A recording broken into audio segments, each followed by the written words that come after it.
Market Mantra. Market Mantra. Market Mantra. Market Mantra. Market Mantra.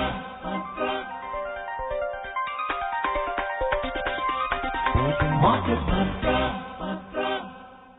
Market Mantra brought to you by national stock exchange. बड़े भैया इस कहावत को जरा explain तो करिए कि नाच न जाने आंगन टेढ़ा। सिंपल है छोटे, इन्वेस्टमेंट डांस की तरह है। अगर ध्यान से सोच समझ कर करोगे तो मस्त रहोगे, और अगर लापरवाही की बाजू वाले से भिड़ोगे। ओ तो ये बात है। हाँ छोटे, इन्वेस्ट करने से पहले पूरी जानकारी जुटाइए और बाजू वाले की नहीं, अपनी अकल लगाइए। बड़े भैया। अरे छोटे, भारत के सबसे बड़े स्टॉक एक्सचेंज NSE द्वारा निवेशकों के हित में जारी। सोच कर, समझ कर, इन्वेस्ट कर। Namaskar and welcome to this Thursday edition of Market Mantra, the program in which we give you a complete update on the economic, business and stock market news of the day. Well, I am Lalema Aneja Dang and with me is my co-anchor in Hindi, Manoj Pathak. नमस्कार। Market मंत्र के ताजा अंक में आपका स्वागत है। आधे घंटे के इस कार्यक्रम में हमेशा की तरह हम देश और दुनिया की चुनी हुई कारोबारी, आर्थिक और शेयर बाजार से जुड़ी हुई ताजा खबरों को लेकर हाजिर हैं। हमारे साथ खबरों पर ऑनलाइन चर्चा के लिए आमंत्रित हैं CST चैम्बर ऑफ कॉमर्स के मुख्य अर्थशास्त्री doctor SP Sharma. Doctor Sharma, कार्यक्रम में आपका स्वागत है। जी शुक्रिया, थैंक यू। आइए शुरुआत करते हैं अंग्रेजी में हेडलाइन से, जिसे लेकर मौजूद हैं लालिमा अनेजा डैंग। धन्यवाद Manoj. Yes, the headlines. Key domestic stocks zoom 1%. Sensex regained 44,000 mark. Nifty closes near 13,000 level. Asian equity indices gain amid optimism about effective coronavirus treatments, and Brent crude prices rise for the fifth session in a row to trade beyond $48 per barrel amid hopes of revival in fuel demand. घरेलू share बाजार में लिवाली तेज, लगभग 1% बढ़त के साथ बंद हुए प्रमुख सूचकांक। सेंसेक्स 44,000 के स्तर से ऊपर फिर पहुंचा। निफ्टी 13,000 के नजदीक पहुंचा। कोरोना वायरस का प्रभावी इलाज मिलने की उम्मीद में एशियाई शेयर बाजारों में लिवाली तेज, और अंतर्राष्ट्रीय बाजारों में लगातार 5वें सत्र में तेल की कीमतों में हुई वृद्धि। ब्रेंट कच्चे तेल का मूल्य $48 प्रति बैरल से ऊपर पहुंचा।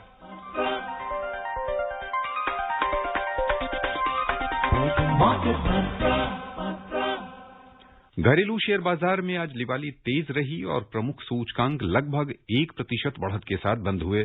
बॉम्बे स्टॉक एक्सचेंज का सेंसेक्स 432 अंक यानी 0.98% की बढ़त लेकर 44,260 पर बंद हुआ।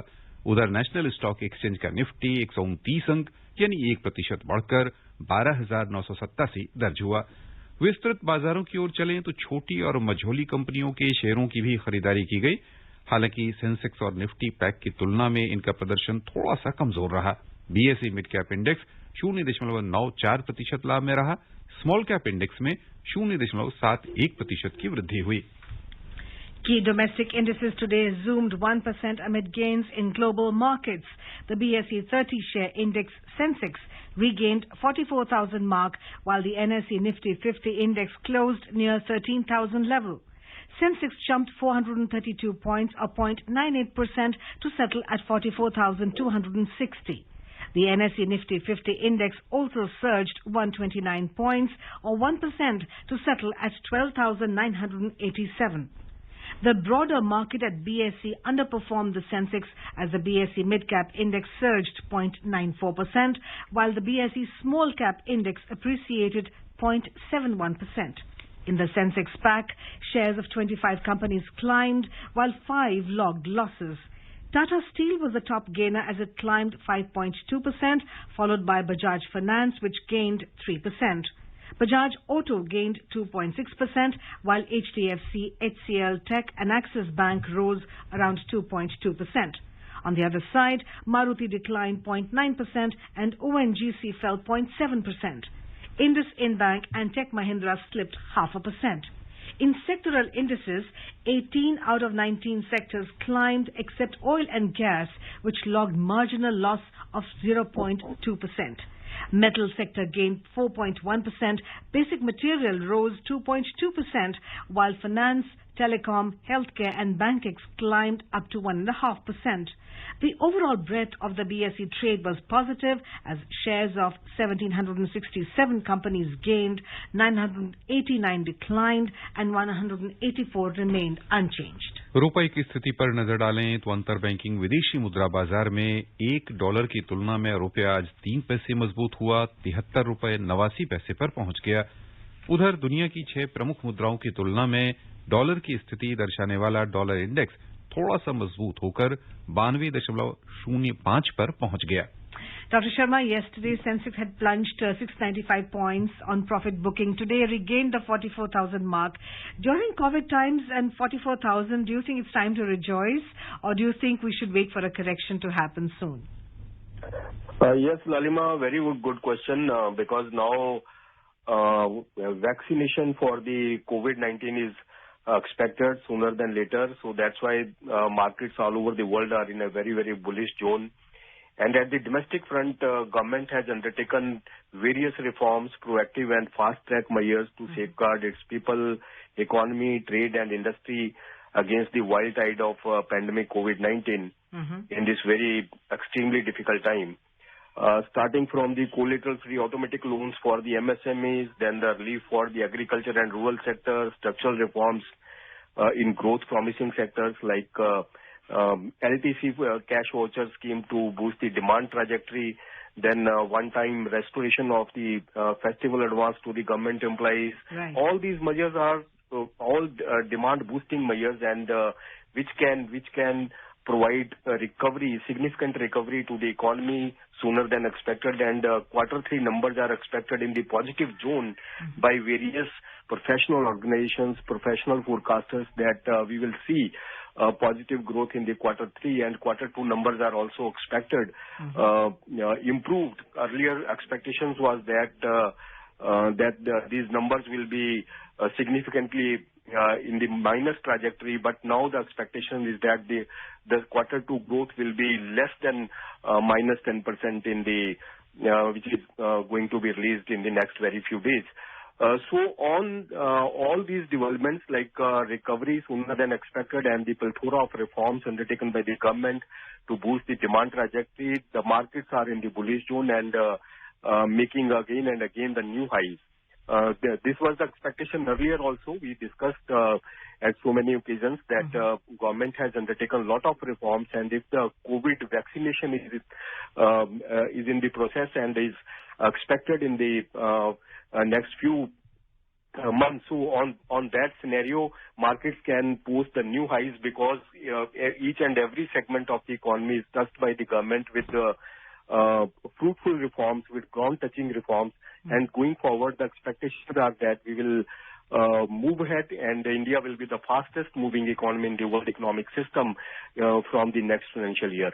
So all these developments are very positive and very growth-provoking for the Indian economy, and markets will remain bullish on the back of dynamic reforms undertaken by the government. Doctor Sharma, हम आज की जो गतिविधियां हैं उस पर आपका ध्यान आकृष्ट करते हुए समझना चाहेंगे। मेटल सेक्टर में आज हम 4.1% की वृद्धि देख रहे हैं। ये धातु कंपनियों के शेयरों की जो खरीदारी हो रही है वो वही सुधार वैश्विक अर्थव्यवस्था में होगा, उसे ध्यान में रखते हुए या कोई अन्य कारण रहा?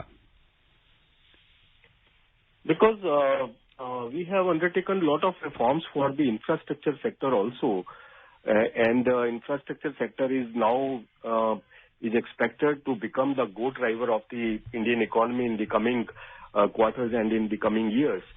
And going forward, that infrastructure will move ahead. So that's why the stocks related to the infrastructure sector are in a very dynamic zone, and expectations are that these stocks will remain dynamic in the coming times also. Dr. Sharma, we today saw that Bajaj Auto has gained 2.6%, but Maruti declined 0.9%. Looking at the broader picture, Chennai is host to quite a few automaker manufacturing units, and Nivar, the cyclone, has forced some of them to shut shop. Probably it's too early to ask you, but still I will, that this was just the time when they were meeting spillover demand from the festive season. When do we see the real impact of, or do we see the impact of Nivar, the cyclone, on the auto sector? Because demand is re-emerging in the rural areas also, so that's why the stocks like companies from the automotive sector and from the infrastructure sector, as we discussed earlier, are in very, very high demand. But there are stock-specific movements also. Sometimes stocks of some particular company are going significantly higher and there is some profit booking. So we can't compare that Bajaj Auto increased or Maruti shares declined. So this is the stock-specific movement on the basis of the upside and downside during the last few days. Sometimes there is profit booking and sometimes buying emerges once again. Otherwise, sectorally, we can see the good recovery in the automotive sector, and going forward, expectations are that the automotive sector will be one of the major growth drivers of the Indian economy in the coming quarters, and expectations are very bullish on this sector in the coming times on the back of re-emergence of demand in the rural areas and reforms undertaken by the government, particularly for the rural segments and the agriculture sector. And we did see that the tractors sold very well even during the lockdown period from the rural markets. Yes, during the lockdown period, because there was not any economic activity for many weeks, starting from the last week of March to the second week of May. So with the expectation that the recovery is on the cards and demand is re-emerging and the vaccination is also coming in the next few quarters, sooner than later. So on the back of these developments, I believe the demand will re-emerge and the people's sentiment is now becoming positive on the back of good recovery in the corona cases and the lower fatality rate in the corona cases. So in this scenario, I believe India will be moving ahead and faster than the other economies because we have controlled the corona cases. Now the corona cases overall in the Indian scenario are coming down, significantly coming down during the last 15-20 days. So expectations are high and the positivity is re-emerging and the sentiment of the people is moving up. Right. Doctor Sharma, यदि हम कह लें कि यह वर्ष यानी calendar year जो है वो अब अपने अंतिम चरण में है, लगभग एक महीना कुछ दिन बच रहे हैं जिसमें बाजार की दृष्टि से कई सारी छुट्टियां पड़ेंगी, वैश्विक बाजारों को भी हम देख लें तो इस साल की शुरुआत में यानी वर्ष 2020 में जो अंतर्राष्ट्रीय एजेंसियां हैं उनकी ओर से कहा गया था कि वैश्विक अर्थव्यवस्था में गिरावट होगी। वह गिरावट कितनी होगी उसको लेकर अलग अलग अनुमान थे, लेकिन कोरोना के आने के बाद यह गिरावट कहीं और अधिक सघन लगभग हर अर्थव्यवस्था में देखने को मिलेगी। लेकिन वहीं दूसरी ओर दुनिया भर के शेयर बाजार अपने उच्चतम स्तर पर पहुंचे हैं, तो यह परस्पर जो विरोधाभासी कह लें कि तथ्य हैं वो क्या दर्शा रहे हैं वास्तविक अर्थव्यवस्था के लिए? देखिए, जो मार्केट्स हैं वो हमेशा फॉरवर्ड लुकिंग होती हैं। मार्केट्स देखती हैं कि आने वाले टाइम में जो परफॉर्मेंस है, जो economic performance of a particular country वो कैसी रहेगी। तो ओवरऑल जो प्रोजेक्शंस हैं आने वाले टाइम में अगले 5 सालों में IMF ने बहुत अच्छी प्रोजेक्शंस दी हैं कि इकोनॉमी सिग्निफिकेंटली रिकवर करेंगी। तो उसी के मद्देनजर मार्केट्स जो है वो अपना अपसाइड में है, बुलिश जोन में है कि जो आने वाले टाइम में जो इकोनॉमिक सेंटीमेंट है, जो मूवमेंट ऑफ द इकोनॉमी है, जो movement of the policy environment है, जो ग्रोथ इंडिकेटर्स हैं वो बहुत ही बुलिश जोन में रहेंगे। तो मार्केट्स भी उसी लिहाज से अपसाइड की तरफ है और नए नए हाईज बना रही हैं। लेकिन यहाँ पे जैसे आपने बताया कि वॉलेटिलिटी जरूर रहेगी। जैसे ही कोविड वैक्सीनेशन आती है और वो उसका डिस्ट्रीब्यूशन किस तरीके से होता है, अगर उसके डिस्ट्रीब्यूशन में कुछ ऐसे अड़चन आती हैं तो शायद मार्केट्स उसको उस टाइम पे नेगेटिव लेके थोड़ा वॉलेटाइल रहे। तो वॉलेटिलिटी हम रूल आउट नहीं कर सकते, वॉलेटिलिटी बनी रहेगी। वॉलेटिलिटी से मैं समझता हूं कि काफी हाई वॉलेटिलिटी हो सकती है। जैसे ही हम न्यू ईयर में एंटर करेंगे तो एक तो मार्केट्स न्यू हाई पे होंगी और दूसरा जो प्रॉफिट बुकिंग भी उस टाइम पे रीमर्ज होगी, तो प्रॉफिट बुकिंग भी आ सकती है। और जो डिस्ट्रीब्यूशन ऑफ वैक्सीनेशन किस तरीके से होता है उसके ऊपर भी डिपेंड करेगा। और जो कोविड केसेस, अब जैसे ठंड का सिलसिला शुरू हुआ है, अभी हमने इंडिया में खासकर जो ठंडे इलाके हैं वहां पे देखा कि कोरोना केसेस थोड़े इंक्रीज हुए हैं, तेज गति से इंक्रीज हुए हैं। तो ये आने वाले टाइम में जैसे दिसंबर के महीने में, जनवरी में कैसा सिनेरियो रहेगा उसके ऊपर भी डिपेंड करता है। अगर कोरोना केसेस वापस रीएमर्ज होते हैं तो मार्केट शायद बहुत वॉलेटाइल हो सकती है और प्रॉफिट बुकिंग, बहुत बड़ी प्रॉफिट बुकिंग हो सकती है। लेकिन ओवरऑल जो मार्केट टोन है वो बुलिश है, क्योंकि रिफॉर्म्स बहुत अच्छी हुई हैं, मार्केट्स के लिए बहुत पॉजिटिव है। बस ये देखना है कि एक तो कोरोना केसेस किस तरीके से कंट्रोल में आते हैं और दूसरा जो वैक्सीन का जो डिस्ट्रीब्यूशन है वो किस तरीके से, किस सावधानी से और किस एफिशिएंसी से लिया जाता है। तो ओवरऑल वर्ल्ड ये सिनेरियो हमें देखना पड़ेगा कि किस कंट्री ने किस लिहाज से कोरोना का जो वैक्सीन है उसको अडॉप्ट किया है और उसका डिस्ट्रीब्यूशन स्ट्रेटेजी क्या है और नंबर ऑफ केसेस के ऊपर कैसे कंट्रोल किया गया है। All right. Dr. Sharma, stay tuned, and friends, stay tuned because we'll go in for a short commercial break and shall be back very soon. बड़े भैया, इस कहावत को जरा एक्सप्लेन तो करिए कि नाच न जाने आंगन टेढ़ा। सिंपल है छोटे, इन्वेस्टमेंट डांस की तरह है। अगर ध्यान से सोच समझ कर करोगे तो मस्त रहोगे, और अगर लापरवाही की बाजू वाले से भिड़ोगे। ओ, तो ये बात है। हाँ छोटे, इन्वेस्ट करने से पहले पूरी जानकारी जुटाइए और बाजू वाले की नहीं, अपनी अकल लगाइए। बड़े भैया। अरे छोटे, भारत के सबसे बड़े स्टॉक एक्सचेंज NSE द्वारा निवेशकों के हित में जारी। सोच कर समझ कर इन्वेस्ट कर। Welcome back, friends. You're listening to Market Mantra, and we have Dr. S.P. Sharma online. Dr. Sharma, in the last 1 year, we see that as far as the rupee is concerned, it's been rather stable around 72 and 74 rupees and 89 paise against the US dollar. How does that reflect on the Indian economy? Because we have attracted a large chunk of capital flows through the capital investments in India, like through stock market, FPI investments, and these flows are very, very significant. And I believe more than $100 billion is attracted in the Indian market during the last 1 year. So that is a good move. That is reflecting in the rupee scenario, because now we have enough dollar in our kitty.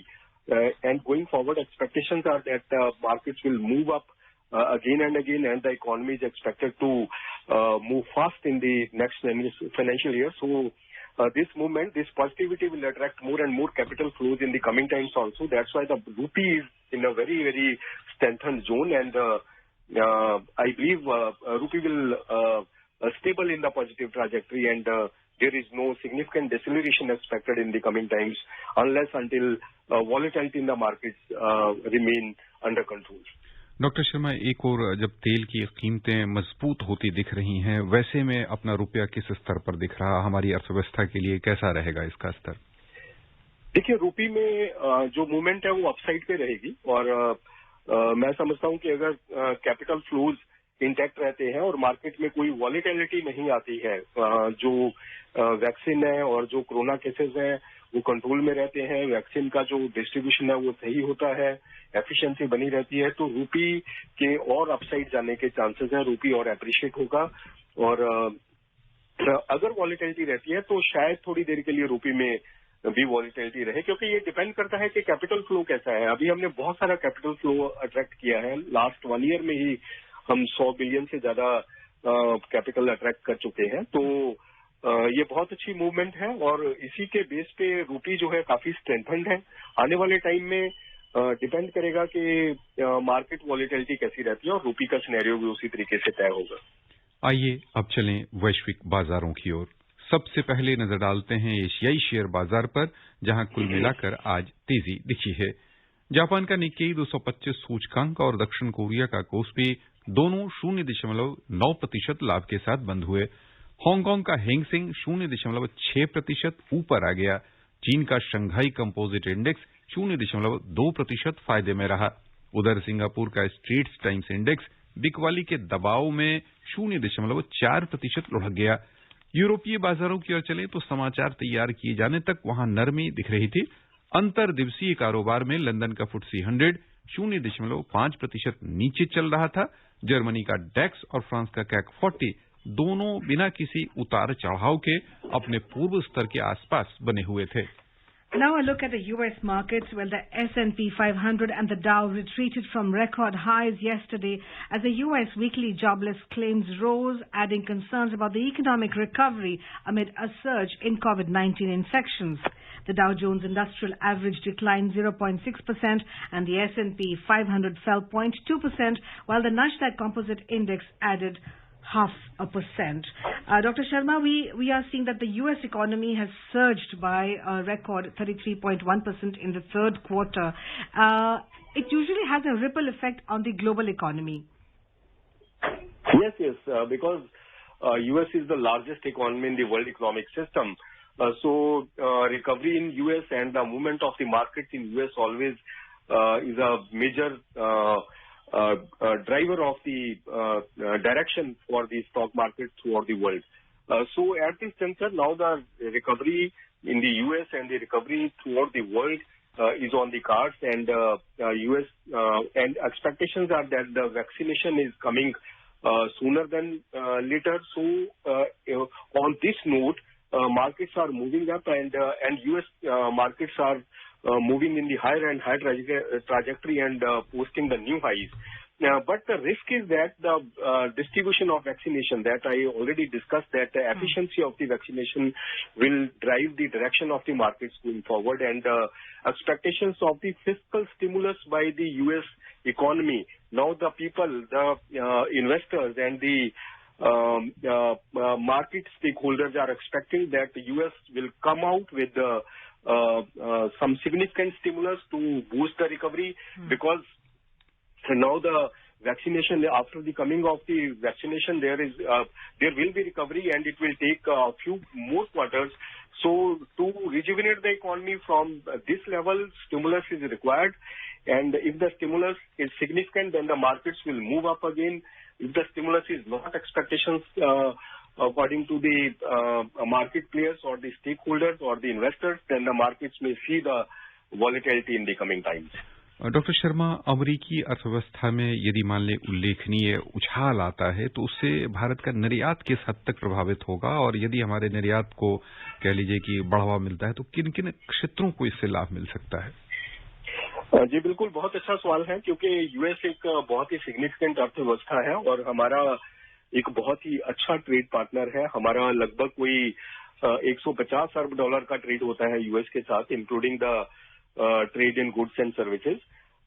तो आने वाले time में अगर US में अच्छी recovery होती है, US में अच्छा ग्रोथ रेट रहता है, तो हमारे लिए बहुत अच्छा है। हमारे जो एक्सपोर्ट्स हैं वो तेज गति से बढ़ सकते हैं, क्योंकि पीछे कुछ सालों में देखा गया है कि अगर हम एवरेज देखें, अगर पिछले 5 साल का एवरेज देखें 2015-16 से लेके 2019-20 तक का जो हमारा एक्सपोर्ट ग्रोथ है वो 7% के आसपास रहा है यूएस के साथ, जबकि आरसेप कंट्रीज के साथ ये 3% के आसपास ही था एवरेज, अगर हम पूरे 5 साल का देखें।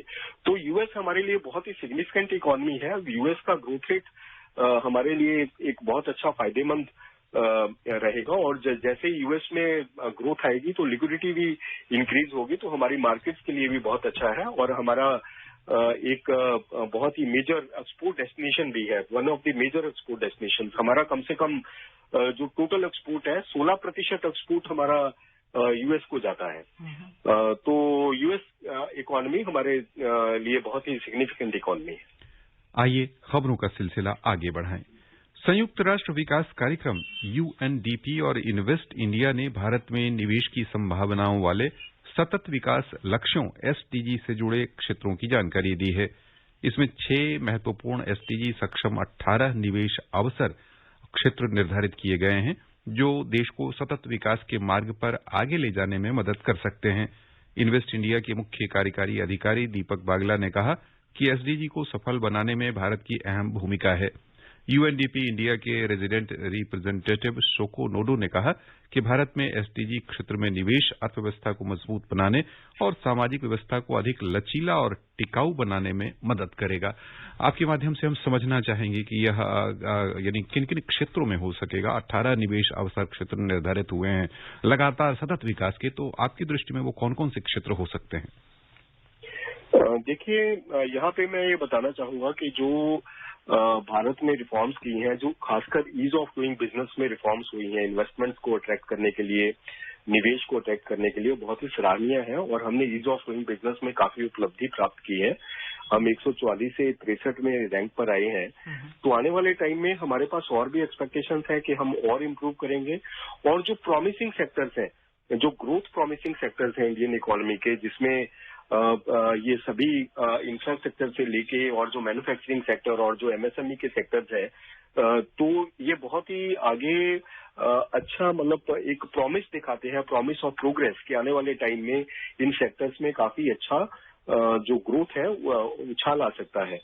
तो उसी के मद्देनजर हमारा जो इन्वेस्टमेंट एनवायरनमेंट है वो बहुत ही डायनामिक है और जो दूसरे हमारे जो ग्लोबल इन्वेस्टर्स हैं वो भारत के लिए काफी आकर्षित हैं कि भारत में जो ग्रोथ है बहुत अच्छी रहेगी और जो हमारे सेक्टर्स हैं वो आने वाले टाइम में बहुत अच्छे से फ्लोरिश कर सकते हैं। तो उसी के मद्देनजर मैं ये बताना चाहूंगा कि जो सेक्टोरल रिफॉर्म्स हैं हमारे इंडियन इकोनॉमी के जो प्रॉमिसिंग सेक्टर्स में, चाहे वो टेक्सटाइल सेक्टर हो या ऑटोमोटिव सेक्टर हो, केमिकल सेक्टर हो या फिर हमारा फूड प्रोसेसिंग सेक्टर हो, ये सेक्टर ऐसे सेक्टर्स हैं जो कि काफी प्रॉमिस दिखाते हैं और आने वाले टाइम में जो, जैसे मान लीजिए फूड प्रोसेसिंग सेक्टर ही है, फूड प्रोसेसिंग सेक्टर में हमारे पास बहुत बड़ी उपलब्धि है कि हम एक अग्रेरियन इकोनॉमी भी है और हमारे पास जो प्रोसेसिंग के लिए बहुत बड़ी एक आगे एक अच्छी मतलब स्कोप है कि हम बहुत ज्यादा प्रोसेसिंग कर सकते हैं और इंटरनेशनल मार्केट में डिमांड भी है। तो कुल मिला के जो हमारे ग्रोथ प्रॉमिसिंग सेक्टर्स हैं उनके लिए जो धारणाएं हैं, जो जिस तरीके से वो निवेश अट्रैक्ट कर सकते हैं वो बहुत ही सुदृढ़ है। आने वाले टाइम में ये बहुत अच्छा एक ट्रैजेक्टरी तय करेंगे। Yeah, perhaps we can also put gems and jewelry and handicrafts in that sector list, right? Yes, because gems and jewelry, handicrafts, all these sectors are very, very labor-intensive sectors, and we have very good labor market and skill development is also there.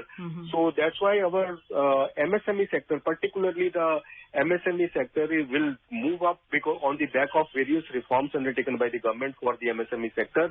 और आने वाले time में जिस तरीके से सरकार ने reforms की है तो ये सेक्टर्स जो एमएसएमई सेक्टर को बढ़ावा देते हैं, जो लेबर इंटेंसिव सेक्टर्स हैं, इनके लिए ग्रोथ के बहुत अच्छे चांसेस हैं। जी जी। Now a look at the oil prices. Oil prices today rose for fifth session as a surprise drop in crude inventories extended a rally driven by hopes that vaccines would end the coronavirus pandemic and revive fuel demand. In intraday trade, Brent crude prices were trading around $48 per barrel, while WTI crude prices were around $45.10 per barrel. चलें सराफा बाजार। Multi commodity exchange में सोने और चांदी की चमक तेज रही है। सोने का मूल्य 210 रुपए उछला 48,723 रुपए प्रति 10 ग्राम हो गया। चांदी 143 रुपए बढ़कर 59,986 रुपए प्रति किलो हो गई। और यहीं पर श्रोताओं की ओर से डॉक्टर शर्मा हम आपको बहुत बहुत धन्यवाद देना चाहेंगे। जी शुक्रिया, thank you. And now the headlines again. Key domestic stocks zoom 1%. Sensex regained 44,000 mark. Nifty closes near 13,000 level. Asian equity indices gain amid optimism about effective coronavirus treatments. And Brent crude prices rise for the fifth session in a row to trade beyond $48 per barrel amid hopes of revival in fuel demand. Well, that's all we have for you, friends, in this edition of Market Mantra. This is Lalima Aneja Dang and my co-anchor Manoj Pathak signing off. Namaskar. बड़े भैया इस कहावत को जरा explain तो करिए कि आंख झपक जाए और अवसर बीत जाए। अरे छोटे, मतलब ये कि अगर आप निवेश करने के बाद उसे भूल जाएंगे तो उसे बेहतर बनाने के मौके आके चले जाएंगे। ओ तो ये बात है। हाँ छोटे, निवेश के बाद उस पर निगरानी रखिए, आंखें मूंद कर सोते मत रहिए। बड़े हाँ छोटे। भारत के सबसे बड़े स्टॉक एक्सचेंज NSE द्वारा निवेशकों के हित में जारी। सोचकर समझकर इन्वेस्ट कर। Market Mantra brought to you by national stock exchange.